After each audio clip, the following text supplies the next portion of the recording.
तैयार रहेंगी श्रीमती सुषमा मनोज जैन इंदौर। गुरुदेव आपके चरणों में नमोस्तु नमोस्तु एवं चुल्लक जी अलग जी के चरणों में इच्छामी इच्छामी इच्छामी। गुरुदेव मेरी जिज्ञासा है, जीवन छोटा है लेकिन अमूल्य है, इसका सदुपयोग कैसे करें? साथ में एक जिज्ञासा और है, छोटी सी जिज्ञासा, भक्तामृत स्रोत एवं स्वयंभू स्रोत क्यों डेली पढ़ना चाहिए? इससे हमको क्या लाभ है? कृपया मार्गदर्शन करें। नमोस्तु नमोस्तु। पहला प्रश्न क्या कर रहे हो? जीवन छोटा है लेकिन अमूल्य है। जीवन छोटा है और अमूल्य यदि मान लिया जाए तो व्यक्ति अपने जीवन में राग द्वेष में नहीं गमाएगा। अमूल्य कह रहा है लेकिन अमूल्य मान नहीं रहा है। हमारी जिंदगी में यदि हमें अनमूलता पता चल जाए तो कहाँ व्यक्ति एक छोटी सी, कितने राग द्वेष छल कपट मायाचारी, यहाँ से उसकी बढ़ाना उसकी वहाँ से बढ़ाना, यहाँ की बात वहाँ करना, ये सब कितना जंजाल आप देखो तो सही। ये छोटी सी जिंदगी में कितना कर लेता है। उसी वस्तु से लेकर व्यक्ति कितना पाप कमा लेता है। उन्हीं मंदिरों को लेकर लोग कितना पुण्य कमा लेते हैं, कोई जीव उन्हीं से पाप कमा लेता है। मुनिराज के दर्शन करने से व्यक्ति जन्म जन्म के पाप काट लेते हैं और कोई मुनिराज के दर्शन से सातवीं नरक का बंध भी कर लेते हैं। तो यही तो जिंदगी में समझना है कि हम कहाँ उलझ रहे हैं, हम कितनी उठाधारी कर रहे हैं, कितने कोई सामान की उठाधारी कर रहा है, कोई बातों की। किसी को मजा यही आता है, यहाँ की बात वहाँ कहना बड़ा, दो ही पालड़ी दे दियो तेल, तुम नाचो हम देखे खेल। और इसका परिणाम इतना खतरनाक है महानुभाव। बड़े बड़े पापियों को हमने, हिंसा करने वालों को, झूठ वालों को, चोरी करने वालों, कुशील करने वालों को, परिग्रह वालों को भी संभलते देखा है। लेकिन जो यहाँ की वहाँ बढ़ाते हैं, तो यहाँ की वहाँ व्हाट्सएप चलाते हैं, तो यहाँ के समाचार वहाँ भेजते हैं, उनकी कभी भी किसी भी रूप में सदगति नहीं हुई। जैसे नारद कहा था, कुछ भी नहीं, नारद अपनी जिंदगी में एक पाप भी नहीं करता, अखंड ब्रह्मचर्य रहता है। नारद जो है अखंड ब्रह्मचर्य व्रत धारण करते हैं। इतना भी त्यागी हो रहते है, रानियों के अंतःपुर में बिना रोक टोक के विचरण करता है।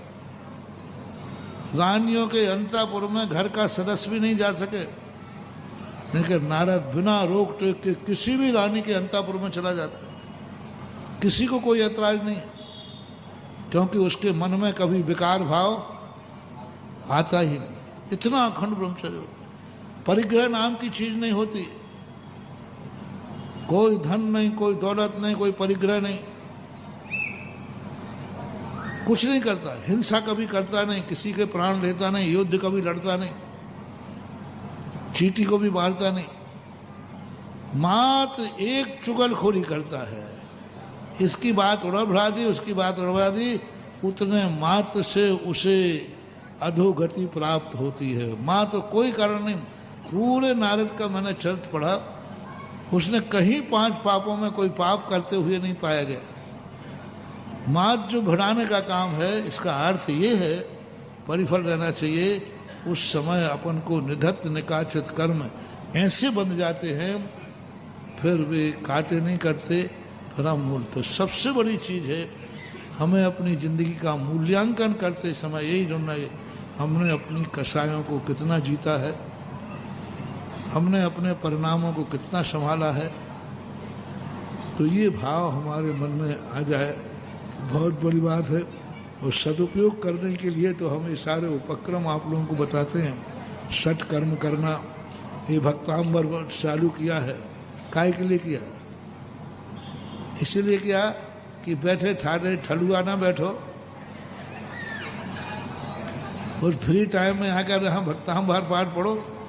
नहीं तो ठलुआ, भारत देश में ठलुआ बैठने वालों की बड़ी परंपरा है।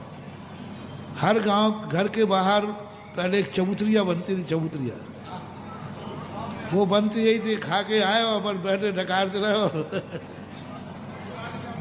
पंचायत। अब भी बनती, कुर्सियां डल जाती। तो वो सब पंचायत बंद करके भक्तांबर पढ़ो आकर के, ये एक पंथ दो का समय भी निकल जाएगा, पुण्य बंद भी हो जाएगा। तो कसायों को जितना अपन जीत लेंगे उतना ही हमारी जिंदगी का मूल है।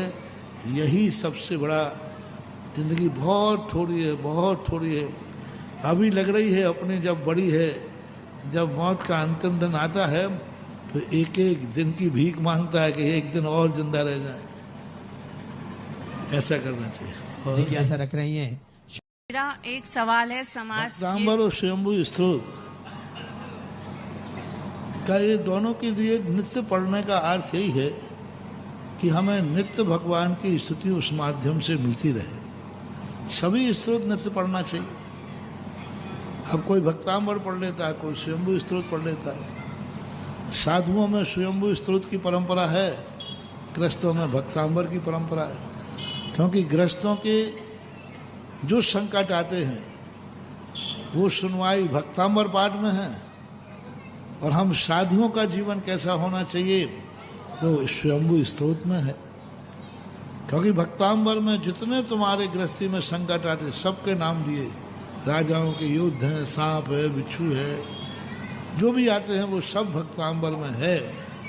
तो गृहस्थों के लिए भक्तांबर एक बहुत बड़ी शक्ति है। हम लोग भी पढ़ते हैं, कुछ कदाचित ऐसा। अंकिता जी,